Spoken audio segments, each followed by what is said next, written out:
today I actually had planned to do one question go. Should we run a one question go quickly? Yo, Skeptic. Can you pinpoint the last album that made you, like, that was so powerful it just moved you to tears? Can you recall the last album that did that to you? Of not just mine, just any album. Yeah, because for me it was Penance.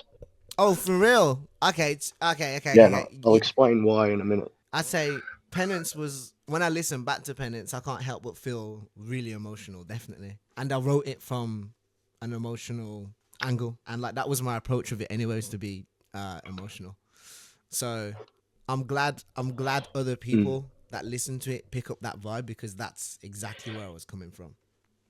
Yeah, and for me, it was Penance as well. It was something about the way Firefly came in that just made my heart start to like beat really quick. Yeah. I think it was the drums that really did it for me. And then when it went into Save Yourself, I was like, holy shit, because that was where I started to break. And then Lost Memory, that intro riff was like, what the fuck, man? It reminded me of have you heard of a band called Alice in Chains? Yeah. Yeah, it reminded me of Nutshell by Alice in Chains. They've got one of my favorite songs ever. What's it called? The one that's like, we ain't gonna die. No. Rooster. Rooster. Yeah. They come to snuff the rooster. Yeah. Yeah. Yeah. We ain't gonna die. You know we ain't gonna die. Love that song. Oh my god, I fucking love that song so much. Hold on. Yo, Skeptic, love, man. Appreciate you, man. Love, man. Appreciate you. Peace, love, rubber gloves.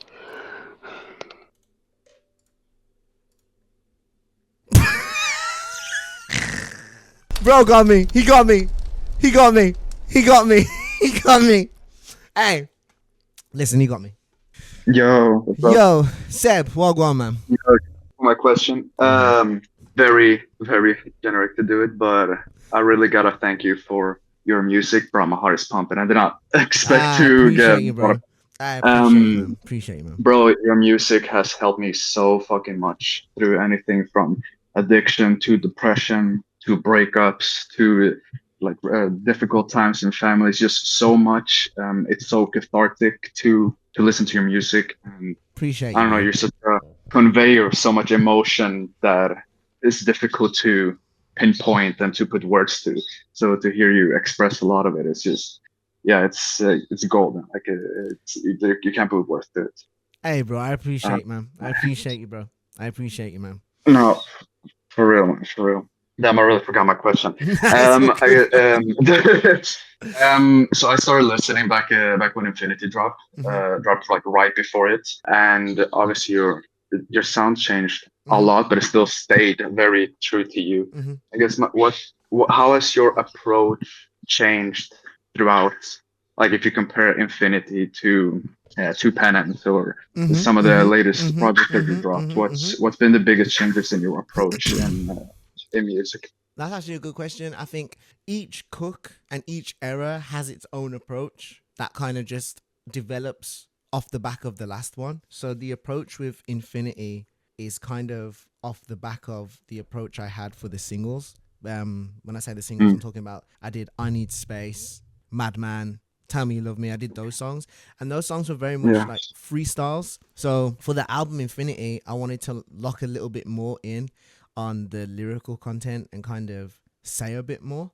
So that's when I did songs like I Want to See You Bleed, Living Legend, which are more lyrically dense. There's some like off the cuff tracks on there, like How They Judge is actually pretty much a freestyle. Tracks like bro, that's legit one of my favorite songs ever. So How They Judge kind of got made in the similar vein to the singles that came before it, like Tell Me You Love Me, Madman, Paranoid, that I Need Space. It's all that's also from that little era too. But yeah, How They Judge, No Advice is another one as well that's like in that lane. But then the other ones that I kind of wanted to lean more in with the rapping, because the album before was Doom, I believe. Was Doom before Infinity? It was, wasn't it? Yeah, it was different. Yeah, so the album before was Doom, and Doom was just super metal centric, super conceptual. There was rapping on there, obviously, but it was mainly about the vibe and kind of pedestaling a new genre and just growing a new genre and doing something that I'd never like seen and heard before in like a capsule. And then so when I moved, kind of creating a new lane. And then off the back of that, it was like, okay, I didn't want to hit them. I didn't want to hit you with the same thing again. I felt like I had so much momentum from Lord Season to Doom that I wanted to change the recipe a little bit. And that's when Infinity came along. It was like, okay, cool, no mask. Let's rap a bit more, but let's still keep the essence of what people like to listen to when it comes to listening to my sort of shit. So that's when I was like, you know, there's a lot of, I feel like there was a big jump in songwriting from Doom 1 to Infinity. And I saw that because Infinity is still one of the biggest albums that I've made, that one of the biggest heavier albums that I've made. Lots of rapping on there, but lots of scream rap, you know what I mean? In Infinity, it was peak. Exactly. So no, it was so fire. That's how I feel. And there was so many, like Shut the Fuck Up is on there too, which is also experimenting with new flows. Shut the Fuck Up could have been on the EPs in 2024. You know what I mean? It was just more of experiment and getting into the lyrical, the writing process a bit more, like going more in with that. So I guess how the process is different. It's like for a lot of those songs, I wrote them first. So I guess on Doom, I'm kind of fleshing out the idea live, a bit like how I record with a band or whatever. Like I flesh the idea out live as the track's playing. Whereas a lot of the songs on Infinity, I'd played the beat and I'd just leave the beat on loop. Gina loved it. And then she didn't. And then I'd just write as many bars as I could and just keep teeing off on the pen. And then I'd take that and then I'd take what I've written and then I'd run into the studio and then I'd be like, okay, cool. Now it's time to record. Gotcha. That was a different way. For example, tracks like Wanna See You Bleed was, I writ the whole thing first, writ the whole bar first, and then boom. Yeah, that's it.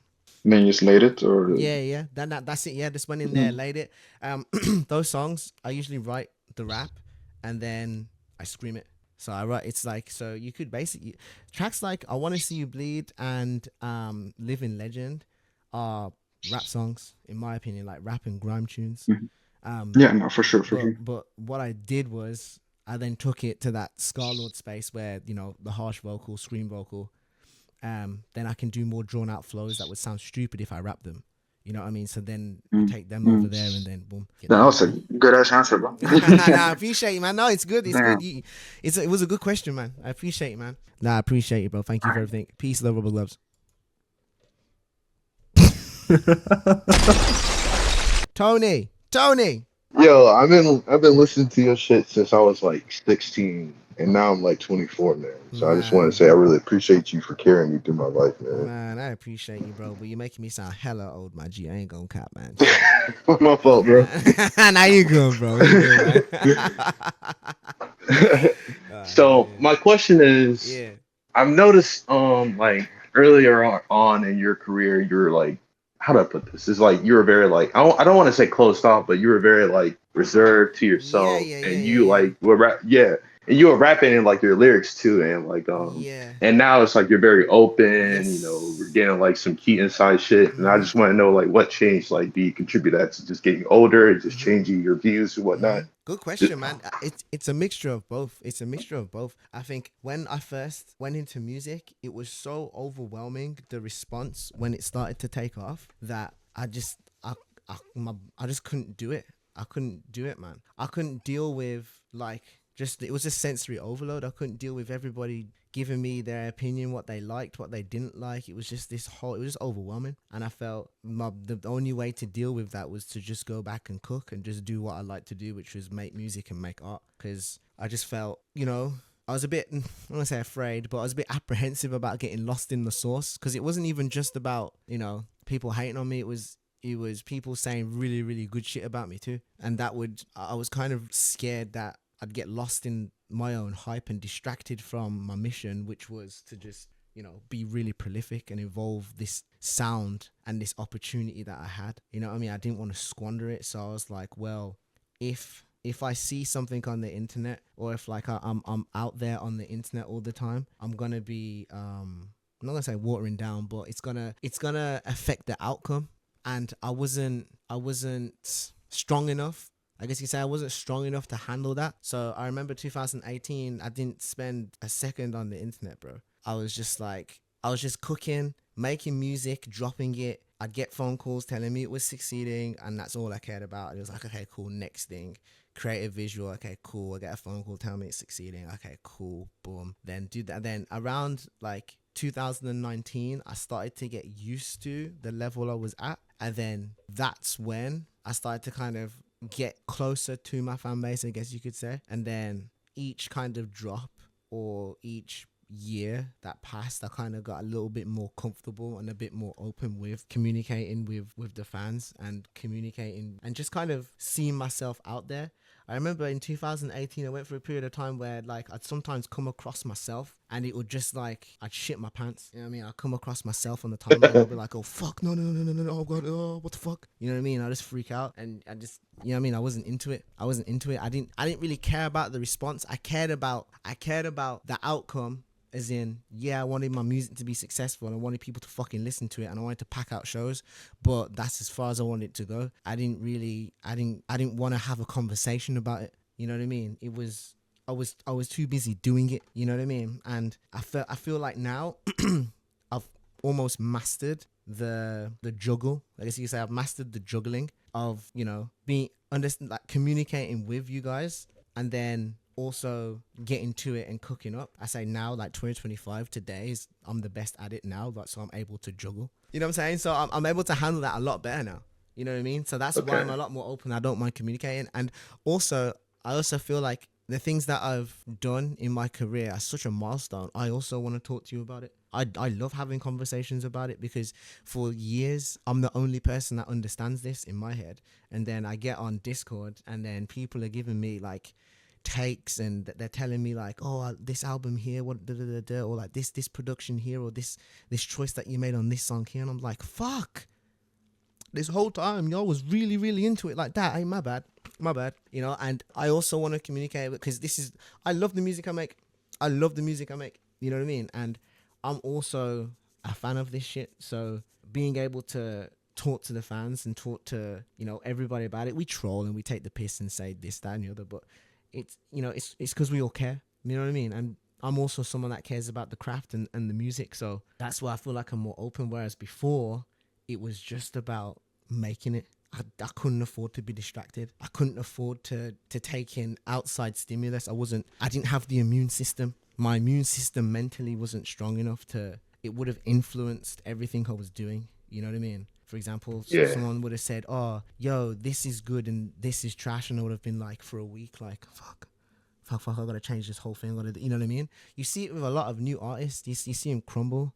And then the more mature artists will look back at that and say, haha, he doesn't get the game. Fuck that. But we were all there at one point where we were overwhelmed with, you know what I'm saying, with all of the takes from everyone, right. Everything's overwhelming and you can't make art because there's so many artists probably who had a great start that kind of fumbled the bag or took a left turn or kind of fucked it up, and people probably laugh at them and clown them, but they don't understand or even comprehend that, listen, you was doing one thing and nobody was watching, yeah, then you did it and then everybody was watching, and we're human beings. We want to do well, we want to perform, we want to make sure, you know, that shit is well received, this and all of this. Even if you're someone like me who'd said, you know, I don't give a fuck about that stuff, I don't, but subconsciously, you know what I'm saying, nobody wants to be taking an L publicly. No one wants to be laughed at. No one wants, you know what I mean? All of these things. Now, the only way to really not give a fuck and absolutely fucking go for it and go clear is to ignore all of the noise. All of it. I'm talking about the people that say great things, the people that say you saved my life, the people that say your music's trash, people that tell you they're going to kill you, the people that tell you they're going to fucking give you $1 million, fucking ignore all of them. They just don't exist, you know, and then just carry on with the cook. And I'm grateful I did that because I don't think I'd be in the position I'm in today if I didn't do that. But now it's the perfect time to be more open because I've got the immune system, you know? Right. Yeah, that's one of the things I've always admired about you is that like you're so locked in, like you were so disciplined, like throughout your career. And I was like, damn, how can I be like this nigga, man? Like this nigga's so cool. Bro, you just So gotta, like, yeah, that's so awesome, man. Man, I appreciate you, bro. You just gotta ignore the noise. I think it's an important thing for everybody that's trying to do something is to, you know, when you're having a conversation with somebody and if you're saying something and then someone can cut you off and make you feel like an idiot for even saying what you were saying. The amazing thing about art is you can build it where no one's watching and then put it out and never explain yourself, you know? And this was before I was doing interviews or anything like that. It was just the best feeling to be able to make stuff that I felt mattered to me and that I cared about and that I thought was fucking sick, right? Make crazy sick shit, drop it, and then just back to the drawing board and do another thing. You know what I mean? That's all it was. We didn't give a fuck. We didn't give a fuck about anything. All we do is wait for that phone call to be like, yeah, it's going off. That's it. Right. When we got that call, it was like, okay, cool. On to the next one. Let's crack on again. You know what I mean? Let's do another one. Let's do another one. Oh, let's do this time. Let's do that. Oh, all the ideas and concepts. We didn't have any feedback. And I feel like feedback changes the entire situation if you have a low immune system to it. You know what I mean? And obviously, when I first got on, you can go. No, it's okay. When I first got on, you just reminded me, when I first got on, that was one of the things is like everyone was talking about the whole YouTube thing, right? And I was like, how do I just continue to do what I'm doing and not let this get into my psyche and not let it dictate where I go as an artist? You see what I'm saying? And the only way to do that is to fucking cut it off at the head, innit? And just fucking do what it is you got to do. Nobody exists. I'm not tapped in. I don't care. Like, it's such a discipline because, yeah, you are protecting yourself by keeping opinions out, but you're also not getting the data and the love from the fans. You know what I mean? Like, so it is a bit of a risk, but I had to do it. I had to do it. Otherwise, I wouldn't have made the art that I did. You know what I mean?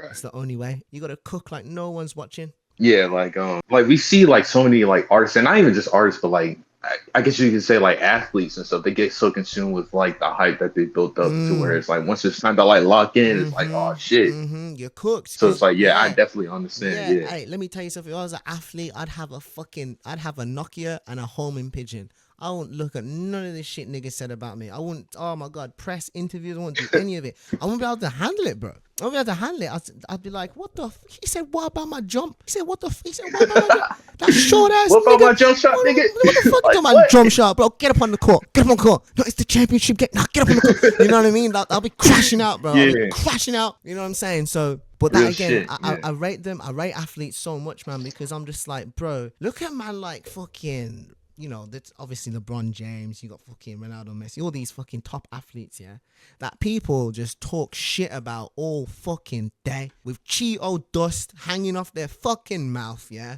and fucking, you know what I'm saying, with dirty fucking drawers on, yeah, they ain't seen daylight in 6 days, they're fucking, you know what I'm saying, rent overdue, stinky, you know what I'm saying, and they want to talk about LeBron James and his fucking game, bro. I'm just like, better than me, brethren, because why? Let me tell you right now, oh my God, that would just upset the fuck out of me. But yeah, it's crazy. But I had to protect myself. Appreciate your time. Nah, love, bro. Love. That was a good one.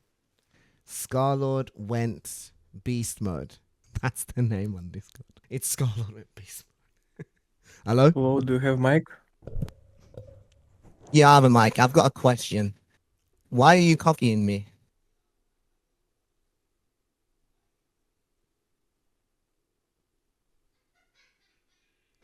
Wait, what?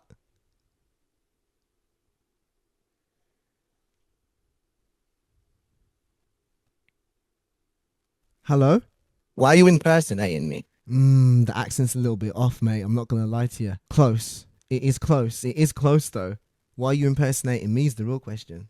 Oh, I'm the real one. Tell your chat that you're a fake. I think what's happened is he's got to type it in.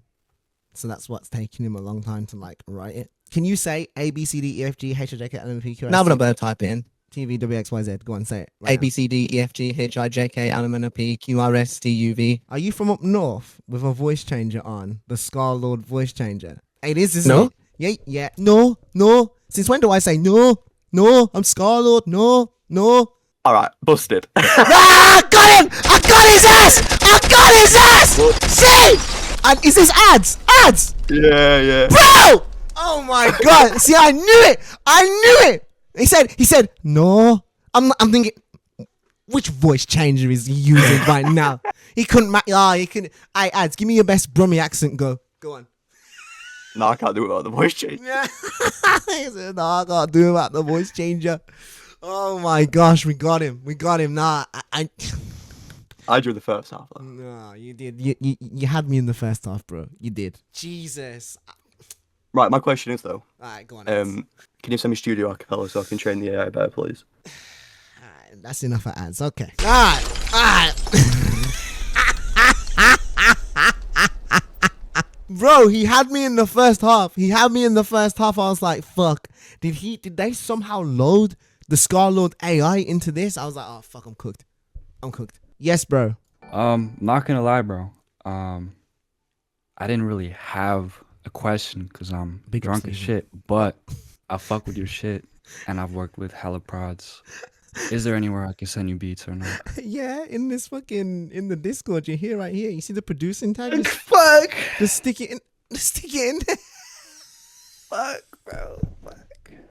Man, you have a good day, bro. Peace. Goodbye. Yo, bro. Hey, is that what happens when you drink Captain Morgan? Hello. Yo. My question for you is, so I'm a cosplayer, right? Okay. I know that sounds weird. No. And every time I go live on TikTok, everybody's like, oh, face reveal. So my question for you is, when you decided to take off the mask, like what courage did you build up to finally say, all right, the mask is coming off, fuck it? Well, it's a bit of a difficult one for me because my face is already out there. So Yeah. So like it's When you were Mazzy Maz. Yeah, when I was Mazzy Maz and with Miss City, and then in the beginning of SCARLXRD, I wasn't wearing the mask. So for me, taking it off wasn't in my mind such a big deal. I understand a lot of people outside looking in only knew me as whatever it was at the time. Yeah, with the mask or whatever, and they just assumed that, you know, if they didn't dig any deeper, that's all they'd get. I guess I don't know. I will say it depends, man. It depends. A couple things. Well, I guess I'm being delicate here because I'm thinking for me I took it off because I wanted to do a new era without it, and the mask for me is just a piece of cloth that goes over my face. It's not it's not something that is a part of why I make music or why I make the music I do. It's got nothing to do with why I have the image that I have. I dress fresh. Like always, if we're doing a visual with or without mask, I'm gonna be looking, you know, I got that shit on. I think when it comes to me and the mask, I just had a different relationship with it. I feel like for people watching what I was doing, they perceived it that way because it's like, oh, it's such a big deal, not you know, covering my face or whatever. So for you, I guess my question is, how attached to your identity is the mask? I mean, is that really like too attached? Because when TikTok was first starting out, I was doing like the trends, like the fucking tortilla challenge. I was just doing anything and everything without the mask. And then when I started buying like Doom Life pieces, I started like putting Doom Life out there with content. A few of my earlier videos, I bought the Doom Life mesh mask and then the long sleeve, and I started doing videos with those. And then I bought the L1 joggers, and I just started making videos with the mask, and I saw the attention it got, and I did videos without the mask first, and then I was like, and then cosplay came to mind, which me and my buddy actually sat down and we were discussing cosplaying, and I was like, I don't know what cosplay to do, and he goes, well, try Ghostface from the Scream movies, and then do Ghost from COD, which Ghost has always been my favorite operator from Modern Warfare 2 back in like 2009 or 10 or whatnot. And I was like, okay. So I tried that. And so I'm not like too attached to it, but like people on live is like always begging me for a face reveal. And I was like, shit. Cause after I discovered your music, I wanted to like dive more into you, which I know that sounds weird, but like I want to like dive more into like your background, like what you did before the whole SCARLXRD persona. And I was like, okay, who was this dude before? And then I saw where you did the YouTube, the Mazzy Mask, what you did for Rose, how you were before the mask, you were making music before the mask, and then you put it on, and then you took it off, and then you put it back on during COVID, which that's understandable. Back in like 2020 with Scar Hours and Fantasy Void. So it's funny because what you're talking about is what I was talking about like a couple questions ago. Like, is your reason why do you want to take your mask off? Why do you want to change your brand? Why do you want to do this, that, and the other? If it's because you want to do it, then you just go ahead and do whatever. But if it's because of what people have been saying to you, like, just be aware of that influence and that pull. This is why I don't know if you heard, but I was chatting to I think it was Tony, and he asked, you know, why I was so distant from social media in the beginning, and that is the reason why. I didn't want any influences, and I didn't want to make any decisions based on what motherfuckers was telling me they liked or what the motherfuckers wanted me to do next. I wanted to come up with what to do next. I wanted to do it. Listen, I love my ideas, even if they're bad. I love my ideas, even if they get me fucking cancelled. I love my ideas, even if they fail. You know what I mean? They're my ideas, bro. You know what I'm saying? So I just feel like just make sure you nurture that importance when it comes to doing what you're doing. You know, just make sure your ideas are your ideas and not your human nature being taken advantage of by your fans. You know what I'm saying? Because that's what happens. Your human nature gets taken over by your fans, and your fans will say, "Oh, drop this a point," yeah, and you go, maybe I should drop this dookie ass fucking terrible fucking song that is shit, by the way. You know? No, so you know what I'm saying? And I'm like, no, I gotta do me. I gotta do me. You know what I'm saying? So if I don't ever drop it, then I'll never. You know what I'm saying? So that's all I'm saying. Just make sure you have your guard up in that sense. Right. Where you're doing it for you because you like, this is my next step, rather than, they want this, I should probably give it to them. Yeah. You feel what I'm saying? Don't get me wrong. There is time for that. There is always time for that.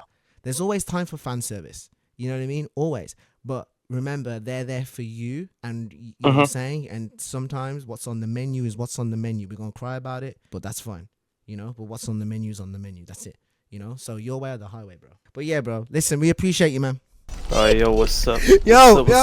What's up? My question is that a good idea for Doom 3, maybe, if that's possible, to mix the metalcore and deathcore with trap metal? What for Doom 3? Yeah, guitars from deathcore or metalcore on Doom 3. Okay. You're asking what kind of genre I'm gonna lean more towards if I was to do it. Yeah.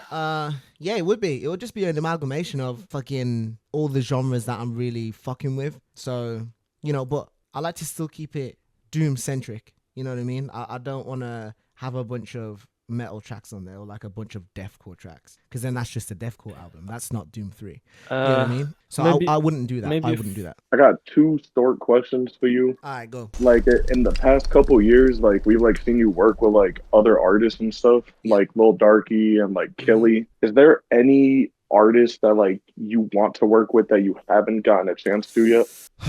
I haven't thought about this. I feel like a lot of the collabs I've done, like those ones, have been very organic in terms of just like either stumbling upon or reaching out or being reached out to. I've never really had I got asked this when I was with the label. It used to piss them off. The label, they used to ask me like, who's your dream collab? We'll get them in this room right now. We'll have them in this building by lunchtime.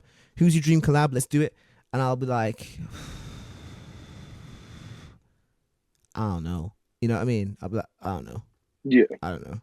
Like, the people that I like to listen to, that's cool. I like to listen to them. This guy.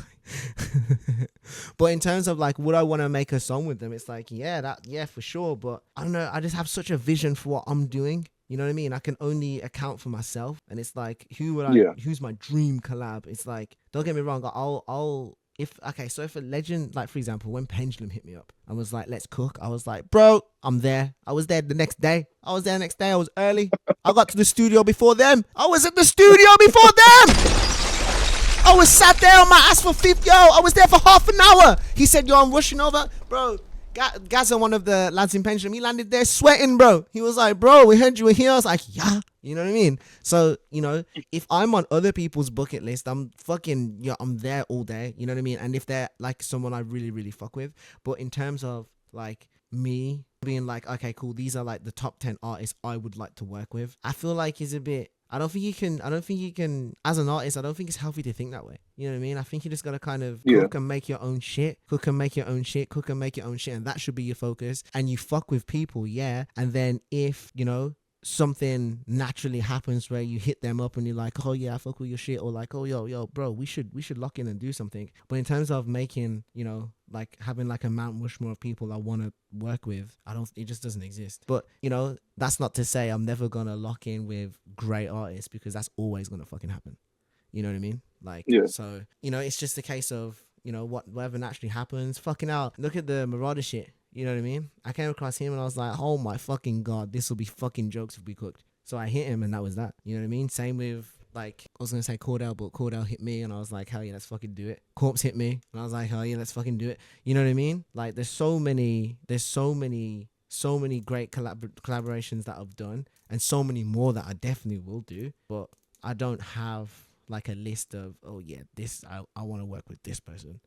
You know what I mean? Yeah, for sure. Yo, can you hear me, bro? Yes, yeah, I can hear you, fam. What you saying? Could you add mood to the set list? Mood? Do you remember? Oh, the Mick Gordon flip. Can you make a sign that says play mood and then hold it up when you're at the show?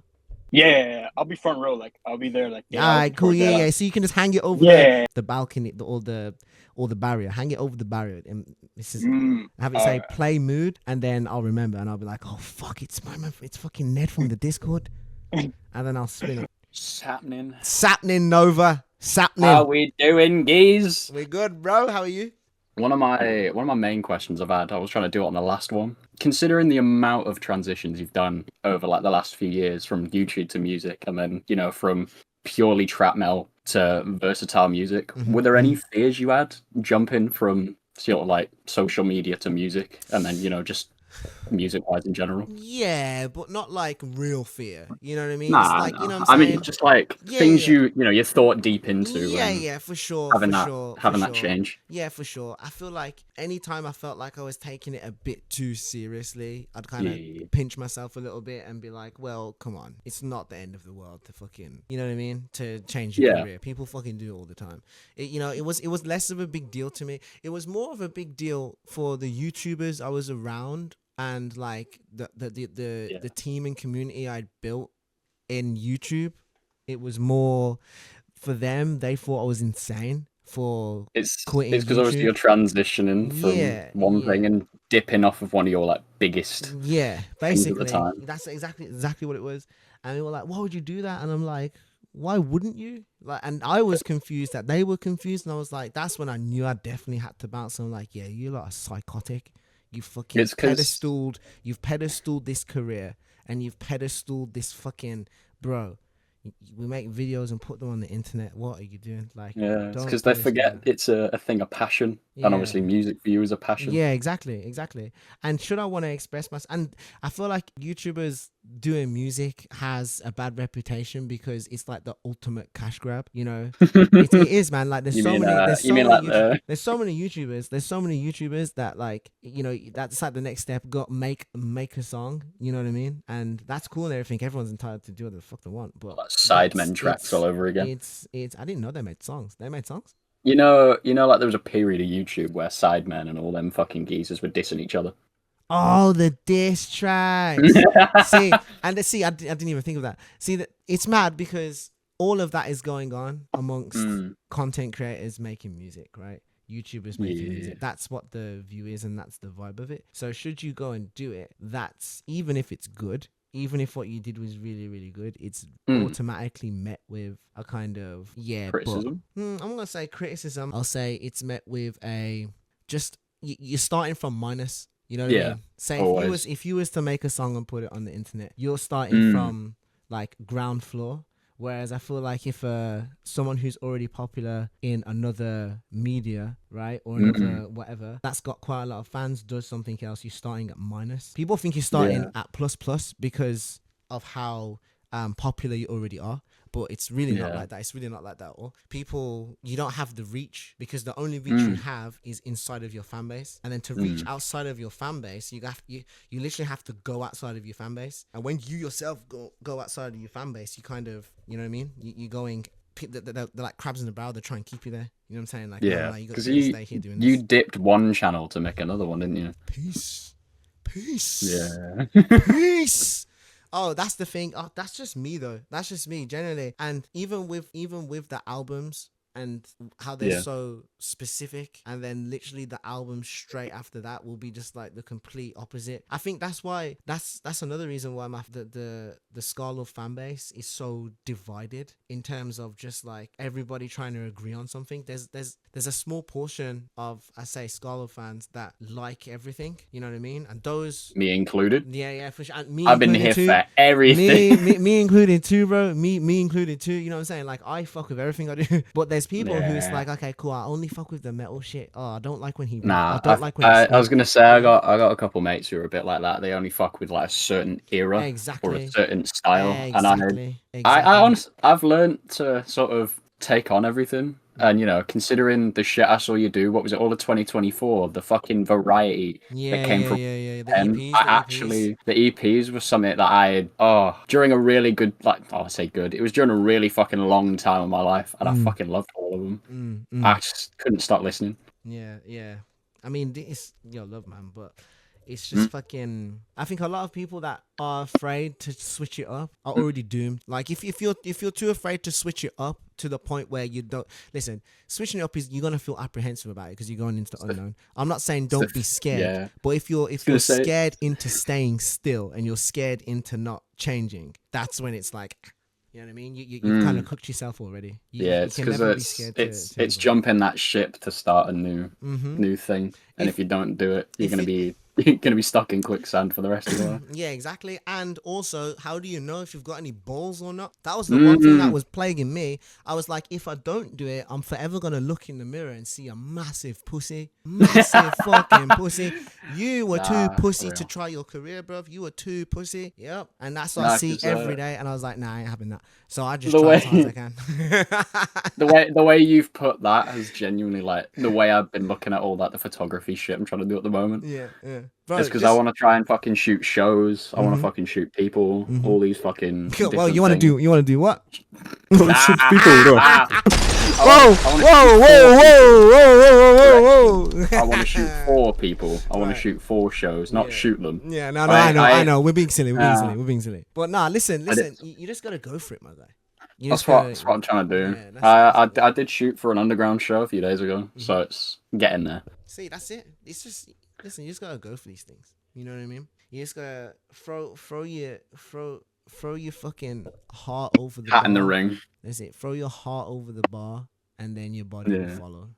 That's what they say. Just do what everyone was doing at that fucking what was the show? Oasis. Climb over the fence. I didn't even see that. You can be afraid to switch it up, but you can't. Hello? Hi. How old are you? 19. Oh, you're a girl. Oh, fucking I'm hell. a woman. Sorry. I thought you was a little boy. I thought you was a little boy. My bad. I thought you was a little boy. That's okay. What's your question? Let's go. I gotta yap first before the question, though. Go ahead. Hit him. A little bit. Okay, so you've really helped me feel more comfortable being myself and not ashamed of what I enjoy. Watching you make art with so much passion is genuinely motivating. I appreciate it. I was the graphics winner for the big event, and I want to bring that same honesty into my work like you do, but I kind of struggle to express my feelings through art, and when I finally do, I feel like I end up hating it. It makes me question if what I create even matters. So my question is, how do you get through those moments when nothing feels good enough? Wow, that's actually a good question. I feel like every artist, you're not alone. Every artist does juggle with that at some point. So it's perfectly normal to feel that way. I guess you kind of just have to go easier on yourself. Feeling like something isn't good enough isn't actually a negative mechanism. I say it's more of a testament to how much you care and how much you fuck with being great and wanting to do something that's really, really fucking good. So, you know, I'm also like this. So you can find yourself being unnecessarily harsh on yourself and kind of looking for holes and looking for criticisms or looking for reasons for something not to be good. And you can kind of get into this downward vortex of, oh, this is hopeless. This is not even going to be good enough. This is fucking sucks. This is terrible. You know what I mean? And I think we just have to remember that a lot of the times that comes from us just being really, really harsh on ourselves because we want to be great. You know what I mean? So it's just, you have to recognize that and be patient, I guess, and stick with the process and trust your process and trust your ability. You know what I mean? It's not always going to be hitting. It takes a very, very long time to get to that point where you just go in there and one shot. I mean, fucking hell, the NBA players can hit fucking threes all day. They still miss occasionally, you know what I mean? Like, it's the same with me. I'll still go in the studio occasionally and it's not booming that day. Don't get me wrong, I'll rap, I'll write, I'll scream, I'll make a tune, but it's not booming that day. If I was to play you every single snippet that I've made, you know, you gotta listen and be like, okay, that one's cool, but I get it. I see why you didn't finish it. You know what I mean? Like, that's totally normal. But then again, you know, a lot of I've previewed songs in the Discord, and you know, I've been like, oh yeah, this one's kind of an L, and someone's like, well, I really like it. It's like, oh god, here we go. You know, so that can always happen too. So I guess my advice to you would be kind of like a perfectionist mindset in a way. Yeah, exactly. It sounds like that's exactly what it sounds like. I was gonna say, just go easy on yourself. You know, it's impossible to get it perfect, and sometimes you can overcook it. I mean, I'm going off on a yap right now, but sometimes you can overcook it in terms of, you know, you're constantly trying to fix things. Oh wait, no, I need to change this, and I need to fix that. Like, oh, that's not good enough, and and before you know it, you've overcooked it. You know what I mean? And now it's like, fuck, it was better when I did less type shit. I also have a second question, if you don't mind. Nice, okay. How do you know when a project is like finished or ready to share? Like, do you go by instinct or is it more structured, like schedule? I say it's a bit of both. I do have deadlines, but then I'm also instinctual in terms of, okay, let me give you an example. Doom 2 was originally like 8 songs long, but me and Muppy locked in and said, let's exploit this cook. So me and Muppy start exploiting the cook. We start going in, we start getting inspired, boom, boom, boom, boom, boom, boom, boom. Before you know it, we spit out maybe like 30 songs. Okay, 30 songs is too many at that time. 30 songs was too many. So then we start backtracking and saying, okay, cool, these ones are not on it. These 21, it's a lot, but cool. And then let's go and shoot videos for this, edit this, and then we can drop it on this day. You know, so right. It's a bit of both. Dead Rising was the same, quite intuitive. With Dead Rising, I wanted to, for example, I wanted to drop everything on the same day. So I had the deadline of that where it was like, okay, cool. The music's all finished. Now I just need to package it with this, and this. There's a lot of moving parts because I wanted to do a trailer. Then I wanted to go down and shoot with my friends with the big cameras down in London. And I wanted to have the fire, and I needed a mask made. And then there's a lot of moving parts for Dead Rising, but all very intuitive.